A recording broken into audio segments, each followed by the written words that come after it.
నా భార్య నన్ను మోసం చేసింది అన్నయ్య, చచ్చిపోవాలనిపిస్తుంది అన్నయ్య.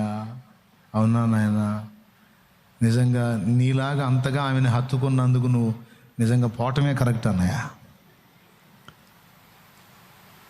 తిక్కలోడ, ఏ నరుడు నమ్మదగిన వాడు కాదు అని బైబిల్ చెప్పలేదా? నీతిమంతుడు లేడు, ఒక్కడు లేడు, నమ్మదగిన వాడు ఒక్కడే, నా ప్రభువు. భార్య మోసం చేసింది, భర్త మోసం చేశాడు, పిల్లలు మోసం చేశారు, పెద్దోళ్ళు మోసం చేశారు, ఫ్రెండ్ మోసం చేశాడు, నయవంచనకు గురయ్యాను, చచ్చిపోవాలనిపిస్తుంది. ఇవన్నీ జరుగుతాయని గ్రంథం ముందే చెప్పింది. మరి ఎటు కనెక్ట్ అవ్వాలి? భార్య మోసం చేసిందా? అర్థమైందా? ఇప్పుడు నువ్వు చేయాల్సింది ఏంది? సావాలని ఆలోచించడం కాదు. దేవుడు చెప్పింది నెరవేరింది గనక ఇంత తేలికగా నన్ను నయవంచన చేసి మోసగించే ఆమె గురించి నేను ఆలోచించేదేంది? నేను మోసగాడనై ఉండగానే నన్ను ప్రేమించి నాకై ప్రాణం పెట్టిన యేసు చాలు నాకు. ఇక నుంచి ఆయన కోసం బతుకుతా. అదే అట్ట అనుకుంటే బతుకుతావు. నన్ను మోసం చేసింది, నన్ను మోసం అంటే చస్తావు, డౌట్ లేదు. ఇంతకాలం నా ద్వారా మేలు పొంది ఇంత తేలిగ్గా నన్ను వదిలేశాడు నా భర్త. ఇలాంటి కృతజ్ఞతాహీనుడు ఉంటే అంత, ఊడితే అంత దరిద్రుడు. వీడి కోసం నేను ఎందుకు ఆలోచించాలి? వెధవా, పనికి మళ్ళీ వెధవా. నన్ను ప్రేమించి నాకై ప్రాణం పెట్టిన నా యేసయ్య కోసం ఇక ఇతను అప్పగిస్తాను, ఈ జీవితం అప్పగిస్తాను.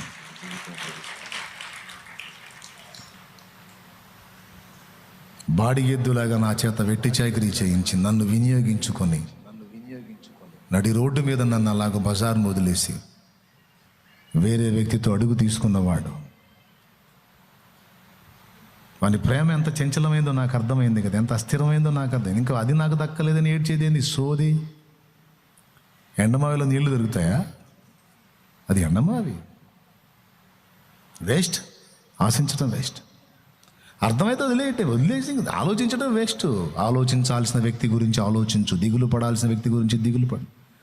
నా పిల్లలు నన్ను చూస్తారనుకున్నా, నా పిల్లలు నన్ను ఈరోజు నడివీధి పాలు చేశారు. ఇప్పుడు అర్థమైంది నీకు. ముందు నుంచి మొత్తుకుంటాను అదేగా, అనే ముందు నుంచి చెబుతుంది అదేగా. ఇప్పుడు నడివీధి పాలు చేస్తే ఇంక లేరా నీకు? నిన్ను సృష్టించి నీకై ప్రాణం పెట్టిన వాడు ఉండనే ఉన్నాడు. అందరూ మరిచిపోయినా, అందరూ విడిచిపోయినా ఆయన విడిచిపోడు. ఇప్పటిదాకా పిల్లలే లోకమని బతికావు, తీసేయి, ఆ సెక్షన్ తీసేయి. ఇక దేవుడే లోకమని బతుకుతా అనుకో, బతకాలనిపించింది. నా అనుకున్న పిల్లలు నయవంచన చేశారంటే అది దిగులేసుకున్నామంటే సత్తావు, అన్యాయంగా సత్తావు, డౌట్ లేదు. గుండెపోటు వచ్చి సత్తావు. ఆలోచించి తీసేయి.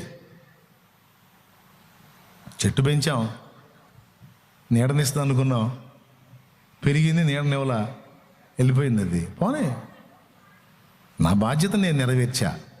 వారి బాధ్యత వారు విస్మరిస్తే అందుకు నేను బాధ్యుణ్ణి కాదు. నా బాధ్యత నేను నెరవేర్చానా లేదా అన్నదే నా పాయింట్. పిల్లల్ని కన్నాను, పెంచాలి, పెద్ద చేయాలి, వాళ్ళకి లైఫ్ ఇవ్వాలి, ఇచ్చానా లేదా? ఇచ్చాను. వాళ్ళ రెక్కలు వచ్చింది, ఎగిరిపోయారు, ఇంక నా సంబంధం లేదు. రేపు సచ్చినాడు కూడా దేవుని ముందుకు వెళ్ళినప్పుడు, రేయ్ నీ బాధ్యత నెరవేర్చావని అడుగుతాడు. నెరవేర్చేతండి. నన్ను అడిగాడు, వాళ్ళని అడగడు. ఎరా మరి తండ్రికి తల్లికి చేయాల్సిన బాధ్యత నెరవేర్చని అడుగుతాడు. అప్పుడు ఏం చెబుతారు వాళ్ళు? ఇతరుల బాధ్యతలు నెరవేర్చాలా లేదో నాకు అనవసరం. నా బాధ్యత నెరవేర్చానా లేదన్నది ముఖ్యం. నెరవేర్చా, రెక్కలు వచ్చినాయి, ఎగిరిపోయారు. పోనీ ఇంకా దాని గురించి ఆలోచించేది ఏంది? ఇక ఉన్న ఈ శేషం దేవుని కోసం ఖర్చు పెడదాం, ఇకనన్నా దైవ సేవకి వెళ్ళిపోదాం, ఇకనైనా ఆయన కొరకు అంకితం అవుదాం. సొంత పిల్లలు అనుకున్నా వెళ్ళిపోయారు. ఇక బయట పిల్లలే నా పిల్లలు అనుకుంటాను, 10 మందికి సాయం చేస్తా ఉన్నంత వరకు అనుకోవాలి. కానీ పెద్దోడు అనుకున్నానయ్యా, పెద్దోడు అంతే చేశాడయ్యా. చిన్నోడు అనుకున్నానయ్యా, చిన్నోడు అంతే చేశాడు. అమ్మాయే సమస్తం అనుకున్నానయ్యా, అమ్మాయి దారుణంగా ముంచేసింది.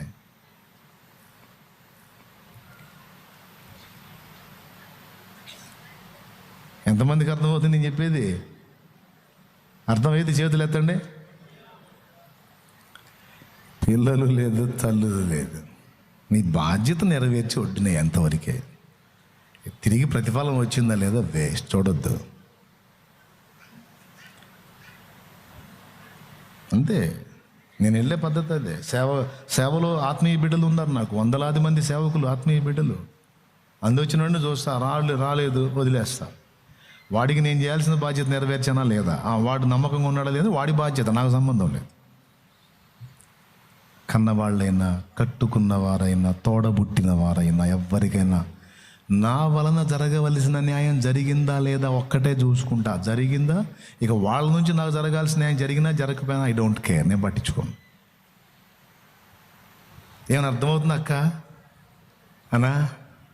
నిజంగా చెప్పండి అన్న, ముగిస్తున్నా. సంతోషంగా స్తోత్రం చెప్పండి. అది